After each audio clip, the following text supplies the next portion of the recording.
सरकार से जो भी सारे अनुमति होते हैं वो हमें मिल गया है।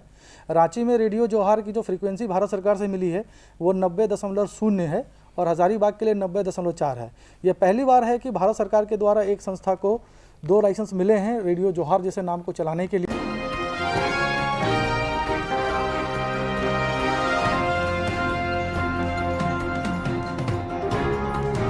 और रेडियो जौहार एक सामुदायिक रेडियो स्टेशन है जिसमें कि समुदाय से जुड़ के सारे कार्यक्रम बनेंगे।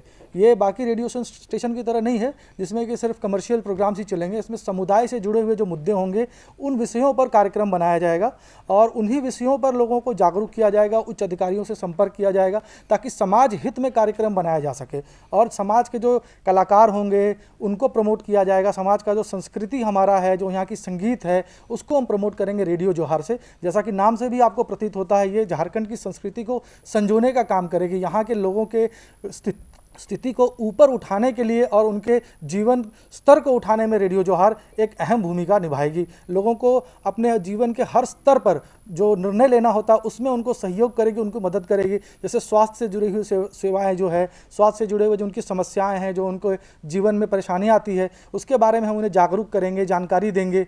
साथ ही किस तरह के चीज़ों को चुना जाए, शिक्षा के बारे में पूरी जानकारी देंगे। पॉलिटिकल पार्टी को जिम्मेदार बनाएंगे, जो भी रूलिंग पार्टी है या जो हमारे अपोजिशन पार्टी है उनसे वो अपना सवाल पूछ सकते हैं अपने दिल का कि जो उन्होंने अपने इलेक्शन मैनिफेस्टो में लिखा था उनको क्यों नहीं पूरा किया जा रहा है या उससे जुड़े हुए। क्योंकि बहुत सारे ऐसे आम लोग हैं सुदूर ग्रामीण में जो सरकार से सवाल करना चाहते हैं, सरकार की योजनाओं को जानना चाहते हैं, पर उन तक ये जानकारी नहीं पहुँच पाती है, ना वहाँ अखबार पहुँच पाती है, ना टीवी पहुँच पाती है। तो वैसे जगह पे रेडियो जौहार पहुँचेगी, क्योंकि झारखंड एक ऐसा राज्य है जहाँ पे कि बहुत सी नदियाँ, पहाड़, जंगल है जहाँ लोगों तक ये सूचनाएं नहीं पहुँच पाती है। तो रेडियो जौहार उस कमी को पूरा करने का पूरा प्रयास करेगी और ये प्रयास समाज से जुड़ करके करेगी। जो भी कार्यक्रम हमारे बनेंगे वो समाज के लोगों के जुड़ करके बनेंगे, उनके इन्वॉल्वमेंट से बनेंगे सारे कार्यक्रम, संगीत वगैरह जो भी होगा।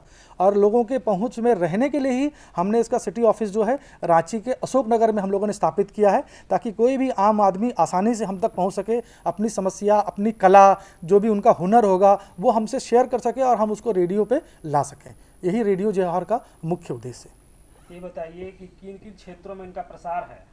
देखिए, अभी तो हम लोग रेडियो जौहार जो है सिर्फ झारखंड के 2 जिलाओं में हमें लाइसेंस मिला है, रांची में और हज़ारीबाग में। रांची में तो पहले से 2-3 रेडियो चल रहे हैं, तो यहाँ पर एक मीटू जैसा हो जाएगा कि हम भी हैं यहाँ पे लोगों की सेवा में। लेकिन हज़ारीबाग जैसा एक पिछड़ा जिला है, वहाँ पर हम इस सेवा को पहली बार लेके आ रहे हैं और वहाँ लोगों में खासी उत्साह भी है। हज़ारीबाग जिला कुछ क्षेत्र जो है वो कोडरमा का और चतरा का भी हमारे कवरेज में आएगा, तो ये वहाँ के लिए पहली बार है और काफ़ी लोग वहाँ पे उत्साहित हैं रेडियो जौहार के लिए। सांसद महोदय से भी हम लोग मिले थे, जयंत सिन्हा से, उनका भी काफ़ी हमको आशीर्वाद मिला, सहयोग मिला और वो काफ़ी हमें प्रमोट कर रहे हैं। उनका भी एक कार्यक्रम हमारे रेडियो में चलने की बातचीत चल रही है, जन जन की बात। तो वैसे ही संजय सेठ साहब से भी हम लोग की बातचीत हुई है इस तरह के कार्यक्रम पे। तो जो आम जन है अपनी समस्या हमारे सांसद तक, हमारे विधायक तक पहुंचा सकते हैं, जो कि उनके घर तक नहीं जा सकते हैं, तो उनके लिए तभी 2 जिलाओं में है। और आगे हम लोग इसको देवघर और धनबाद में शुरू करने वाले हैं। प्रक्रिया जो अभी ऑनगोइंग है और भविष्य में हम लोग की प्लानिंग है कि झारखंड के 24 जिला में रेडियो जौहार बजे। अगर भारत सरकार का हमें सहयोग मिला तो हम लोग उसको 24 जिला में शुरू करेंगे। ज्ञान और मनोरंजन आपके द्वारा जो आपका स्लोग है जी, तो क्या लगता है, मतलब जो कौन से मतलब जो है ज्ञान और मनोरंजन जो है दर्शकों को आप सुनाने वाले हैं? देखिए सर, इसमें ज्ञान की ऐसी बातें हैं कि सबसे पहले तो स्वास्थ्य से जुड़ी सारी जानकारियां हम लोगों को देंगे। बहुत सी ऐसी जानकारी हमारे सुदूर ग्रामीण में लोग शर्मिंदगी से नहीं पूछते हैं, तो जैसे महिलाओं के बहुत सारे प्रॉब्लम्स हैं, मेनोपॉज से रिलेटेड प्रॉब्लम है, साफ़ सफाई से है, या बच्चे के फीडिंग से रिलेटेड प्रॉब्लम है। चूँकि महिलाएँ हैं, अभी भी जितना विकास हो चुका है लेकिन फिर भी महिलाएँ ही अभी घर के सीमाओं में बंधी है और उन तक सभी जानकारी नहीं पहुँच पाती है। फिर बच्चों के देखभाल में मल न्यूट्रिशन है या बच्चों के अंदर विटामिन की कमी को कैसे पहचानें, vitamin A, B, C, D, तो सारी चीज़ें हम बड़े बड़े हॉस्पिटल से यहाँ बातचीत चल रही है हम लोग के, उनसे हम लोग का टाई अप हुआ कि वो निःशुल्क सारी सर्विसेज जो है हेल्थ से रिलेटेड उनको देंगे। तो पहला तो ये हेल्थ हो गया। दूसरा जॉब और एजुकेशन से रिलेटेड बहुत सारे कोचिंग सेंटर से हम लोग की बातचीत हो चुकी है जो कि फ़ी लेके पढ़ाते हैं, लेकिन हमारे रेडियो के जरिए जो गरीब स्टूडेंट्स हैं, सुदूर ग्रामीण में रह रहे हैं, उनको ये सब जो कोचिंग वाले हैं अच्छी से जो है जानकारियाँ, ज्ञान बांटेंगे रेडियो के जरिए। इसके अलावा सरकार की जितनी योजनाएं हैं उनका प्रक्रिया लोगों को नहीं पता है, कहाँ से लें, कैसे लें, कौन से कागजात लगेंगे, और अगर उन्हें सारे कागजात जमा भी कर दिया है तो उसकी स्थिति क्या लोगों को पता करना बहुत मुश्किल होता है। तो वो हमारे रेडियो के जरिए पूछ सकते हैं। अगर रेडियो के जरिए नहीं पूछना चाहते तो हमारे ऑफिस में आएंगे, फ़ोन करेंगे तो हम सोशल सर्विस में ये उनको अपडेट्स देंगे। ये हो गया। इसके अलावा जॉब से रिलेटेड बहुत सारे लोग हैं जो माइग्रेट करना चाहते हैं दूसरे शहरों में, तो उनको काफ़ी तकलीफ़ें होती है, पता नहीं होता है कैसे करें। करियर से रिलेटेड बहुत सारे हैं कि ऑनलाइन एग्ज़ाम्स कैसे दें हम। सिर्फ ऑनलाइन एग्ज़ाम के अलावा भी बहुत सारे प्राइवेट सेक्टर में जॉब्स हैं जो लोगों को प्रॉपर मार्गदर्शन नहीं मिल पाता है।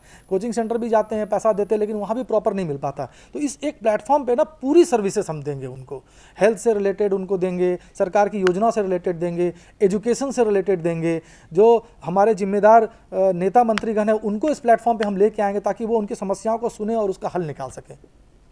झारखंड लोक संस्कृति का राज्य है, तो लोक संस्कृति के लिए आपके रेडियो के द्वारा क्या कुछ नया जो है लोगों को सुनने को मिलेगा? जी देखिए, इसमें ऐसा है, रेडियो जोहार जो है हमारे जो भी 50% कार्यक्रम होंगे, संगीत के, गीत के, गाने जो हम बजाएंगे वो हमारे लोकल कलाकार के होंगे। यानी अगर हमारा 16 घंटा रेडियो ऑन एयर होता है तो 8 घंटे में जो भी प्रोग्राम्स हमारे बन रहे हैं उन प्रोग्राम के बीच में तो गीत संगीत होगा, वो लोकल कलाकार को ही हम प्रमोट करेंगे, लोकल संगीत को हम प्रमोट करेंगे। बॉलीवुड या बाहर के संगीतों को हम जगह नहीं देंगे 50%। और जो कार्यक्रम भी बनेंगे ना तो वो लोकल लोगों को इन्वॉल्व करके बनेंगे। जैसे लापुंग में कोई गाँव है तो वहाँ की महिला को हम लेंगे कि उनको स्वास्थ्य की क्या क्या दिक्कतें हो रही है, वो किस तरह की जानकारी चाहती है, उसको लेकर के फिर हम डॉक्टर से कंसल्ट करेंगे और वही प्रोग्राम बना करके चलाएंगे। तो रेडियो जोहार ये मतलब जैसे दिल्ली और बम्बई की चीज़ों को हम नहीं बताएंगे, यहाँ के लोकल बिजनेस, लोकल लोगों का प्रॉब्लम, उसको हम लेकर के कार्यक्रम बनाएंगे, लोकल कला संस्कृति को यहाँ पे जगह देंगे। और मेरा रिक्वेस्ट है कि जो भी लोकल कलाकार हैं जो चाहते हैं कि रेडियो जोहार से जुड़े, अपने कार्यक्रम को, अपने गीत संगीत को शेयर करना चाहते हैं, वो हमारे कार्यालय में आकर जरूर संपर्क करें। 6 जिला में कब आप शुरुआत करेंगे जो आपने लिखा है? सर ये तो भारत सरकार के हाथ में है, लेकिन हम लोग प्रक्रिया पूरा कर रहे हैं, लेकिन 2024 तक हमारी कोशिश है कि हम इसको ऑन एयर कर देंगे। चलिए, परिचय बताइए सर। मेरा नाम है प्रभाकर सिंह और मैं मैनेजिंग डायरेक्टर हूँ रेडियो जोहार का। नमस्कार, मैं दीपक जायसवाल, अधिवक्ता, सिविल कोर्ट, रांची।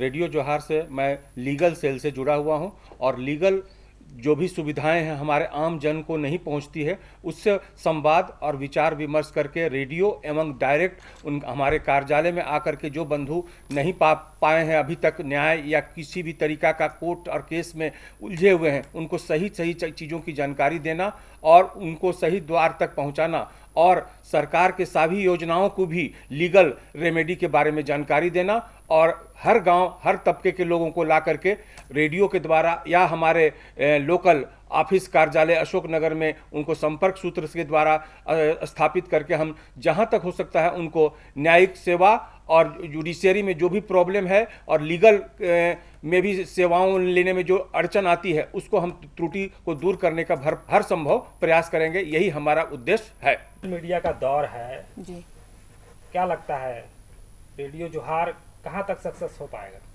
वर्तमान ज़माने में ज़रूर डिजिटल मीडिया का क्रेज चल रहा है, लेकिन क्या आप गांव-गांव तक लोग इन्वेस्ट करना चाहते हैं? न्यूज़पेपर में आपको इन्वेस्ट करना पड़ता है, टीवी लगाने के लिए आपको टीवी की ज़रूरत होती है, रिचार्ज करना पड़ता है, उसमें इन्वेस्ट करना होता है।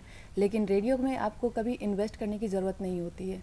रेडियो ऐसा चीज़ है जो हर जगह अवेलेबल होता है। जहाँ तक इसकी रेडियंस है, जहाँ तक इसका चैनल पहुँचेगा, वहाँ तक ही आपको हर लोकल जानकारी देती रहेगी। रेडियो मोबाइल आने के टाइम आने से जी, रेडियो का जो क्रेज था वो घट गया, तो किस तरह से जिनके पास रेडियो नहीं रहेंगे तो मोबाइल पर ही सुनेंगे, तो क्या मोबाइल पर भी अवेलेबल है? बिल्कुल, ये मोबाइल पर अवेलेबल है। आप चाहे तो गाड़ी में भी सुन सकते हैं। लॉन्ग ड्राइव में आप या कहीं भी ड्राइविंग करते हैं तो आप अकेले नहीं जाते। अगर अकेले भी जा रहे हैं तो आपके लिए एक साथी होना ज़रूरी है, जो रेडियो के थ्रू आपको एक साथी मिलता है जो आपको पूरे रास्ता एंटरटेन करता है। तो एंटरटेनमेंट का एक बहुत अच्छा ज़रिया है कि आपको कभी भी अकेलापन फील नहीं होने देता है रेडियो। एंड मोबाइल में भी आप कभी भी अकेले हैं या घर में काम कर रहे हैं, काम करते करते भी आप रेडियो सुन सकते हैं, लेकिन काम करते करते आप टीवी चैनल नहीं देख सकते हैं, आप अखबार नहीं पढ़ सकते हैं। परिचय दे दीजिए। मैं प्रिया झा, रेडियो जोहार में मार्केटिंग हेड के पोस्ट पे हूँ।